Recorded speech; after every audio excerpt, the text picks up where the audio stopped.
Lock down ہوا تو لوگ گھروں میں محدود ہو کے رہ گئے، کاروبار زندگی معطل ہو گئے، بالخصوص وہ لوگ جو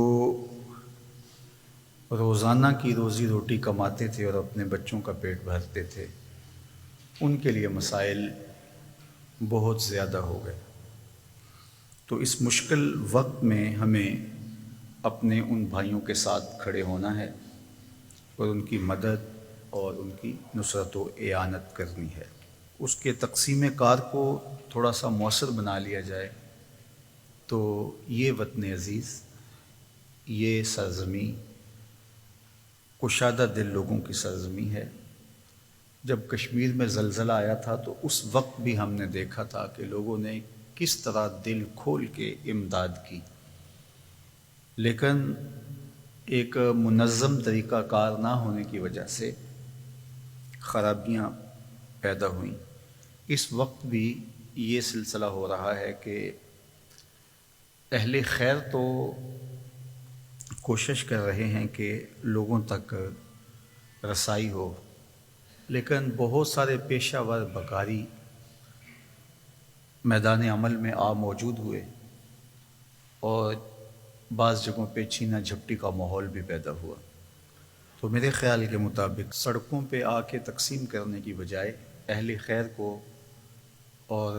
جو کام کرنے والے لوگ ہیں، فلاحی تنظیمیں ہیں، ان کو وہ لوگ تلاش کرنے چاہیے اور ان تک پہنچنے کی کوشش کرنی چاہیے۔ اور یہ بہت آسان ہے، مشکل نہیں ہے۔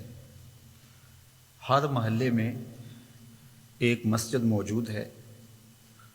اور مسجد کے اطراف میں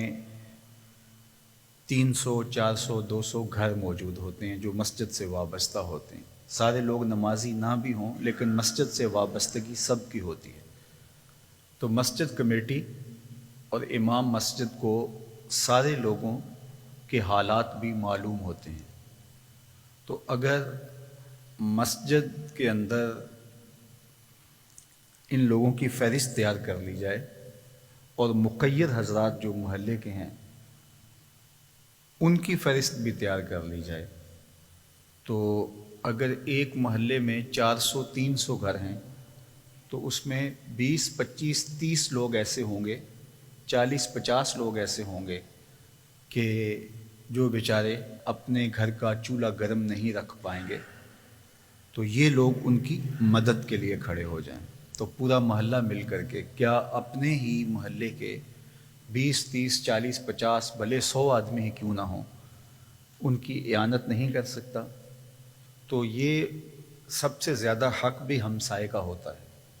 ہمیں جو ہمسائے کے حقوق کا خیال رکھنے کی تلقین کی گئی ہے، بلکہ حضور نے ارشاد کیا کہ جبریل نے اس قدر مجھے ہمسائے کے حقوق کی تلقین کی کہ مجھے یوں لگا کہ وہ وراثت میں حقدار نہ قرار دے دیا جائے۔ تو اگر اسلام کے اس مزاج کو ہی ہم فالو کر لیں کہ ہم نے اپنے ہمسائے کا خیال رکھنا ہے، اور ہمسایہ شریعت میں 40 گھروں تک ہوتا ہے، تو ایک آدمی اپنے اطراف میں 40 گھروں کو دیکھ لے اور ان 40 گھروں میں 2 گھر 3 گھر 4 گھر اگر ایسے ہیں کہ جو بیچارے اپنی زندگی کا رشتہ قائم رکھنے کے لیے روز روٹی روزی کماتے ہیں اور روز کھاتے ہیں، تو 40 گھروں میں اگر 5 7 10 گھر بھی ایسے ہوں تو 30 لوگ مل کے ان کی کفالت نہیں کر سکتے۔ اس کے بعد پھر دوسرا مرحلہ مساجد کا آتا ہے، اور وہ 300 گھروں پہ 400 گھروں پر مشتمل ایک محلہ ہوتا ہے جس میں ایک مسجد ہوتی ہے۔ اور وہ مساجد جن میں مخیر حضرات ہی زیادہ ہوتے ہیں، غربا نہیں ہوتے، جس طرح ہماری سوسائٹیز کے اندر مساجد ہیں۔ اور ایسے کچھ محلے بھی پائے جاتے ہیں کہ جہاں سارے ہی تقریباً غریب ہوتے ہیں، 2 4 صاحب خیر ہوتے ہیں، تو وہ ان کو پورا نہیں کر پائیں گے۔ تو وہ مساجد کچھ اس طرح 8 10 مساجد کو اپنے ذمے لے لیں اور وہاں سے ان کی کمیٹیوں کے ساتھ رابطہ کر کے وہاں کے غربا تک پہنچیں، اور اس میں بہت زیادہ اس بات کا خیال رکھنا کہ کبھی بھی عزت نفس کسی کی مجروح نہ ہونے پائے۔ پتہ نہیں یہ جو سیلفیاں ہم سوشل میڈیا پہ دیکھ رہے ہیں امداد دینے کی، یہ ماضی کی ہیں یا ان دنوں کی ہیں، بہرحال یہ جو بھی ہے یہ مناسب نہیں ہے۔ میرے اور آپ کے آقا و مولا نے ارشاد فرمایا کہ 7 لوگ ایسے ہیں قیامت کے دن جب کوئی سایہ نہیں ہوگا، اللہ انہیں اپنے عرش کا ٹھنڈا سایہ عطا کرے گا۔ ان میں سے ایک شخص کا ذکر کرتے ہوئے فرمایا وَرَجُلٌ تَصَدَّقَ بِصَدَقَةٍ فَأَخْفَاهَا حَتَّى لَا تَعْلَمَ شِمَالُهُ مَا تُنْفِقُ يَمِينُهُ، کہ وہ شخص جس نے صدقہ کیا اور اتنے مخفی انداز میں کیا کہ جو دائیں ہاتھ نے خرچ کیا بائیں کو اس کی خبر نہیں ہوئی۔ تو میرے حضور نے فرمایا کہ جب کوئی سایہ نہیں ہوگا، اللہ ان کو قیامت کے دن اپنے عرش کا ٹھنڈا سایہ عطا فرمائے۔ تو اس لیے امداد کسی کو اگر دیں تو اس کی عزت نفس کا بہت زیادہ خیال اور لحاظ رکھیے، ایسا نہ ہو کہ اس کی تصویر یا لوگوں کے سامنے اس کی مدد کر کے آپ اس کو رسوا کر دیں۔ ذرا ایک لمحے کے لیے یہ تصور ضرور کر لیجئے گا کہ حالات کے بدلتے ہوئے کوئی دیر نہیں لگتی۔ اگر اس کی جگہ ہم ہوتے تو اس عمل سے ہمارا روح سخن کیا ہوتا، ہمارا رویہ کیا ہوتا اور ہمارے احساسات کیا ہوتے۔ تو اس لیے مدد ضرور کیجئے گا، لیکن لوگوں کی عزت نفس کا خیال کیجئے گا، لوگوں کی تذلیل نہ کیجئے گا،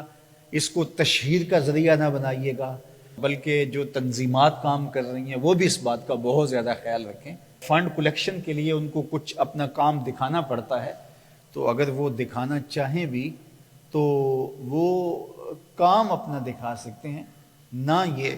کہ وہ لوگوں کے چہرے دکھائیں۔ اور میرا خیال نہیں ہے کہ اس کے لیے دکھانا ہی ضروری ہوتا ہے۔ ادارۃ المصطفیٰ بھی اللہ کی توفیق سے کچھ نہ کچھ کر ہی رہا ہے، لیکن آپ کو کہیں کچھ دکھائی نہیں دے رہا، لیکن بہت سارے لوگوں تک ہمارے لوگ پہنچ ہی رہے ہیں۔ تو سب سے بڑی بات یہ ہے کہ معاشرے کے اندر مجموعی طور پہ یہ کلچر فروغ پا جائے کہ ہم نے اپنے ہمسایوں کا خیال رکھنا ہے، اور ہمسائیگی 40 گھروں تک ہوتی ہے، اور مساجد کو مرکز بنا کر کے اطراف پر غور و فکر کر لیا جائے، اور مخیر حضرات جو اپنے ملازمین ہیں ان کے اور جو ان کے رابطے میں لوگ ہیں ان کا خیال رکھیں، تو اس معاشرے کے اندر خوبصورتی آئے گی، اور یہ ہمارے دین کا پیغام ہے۔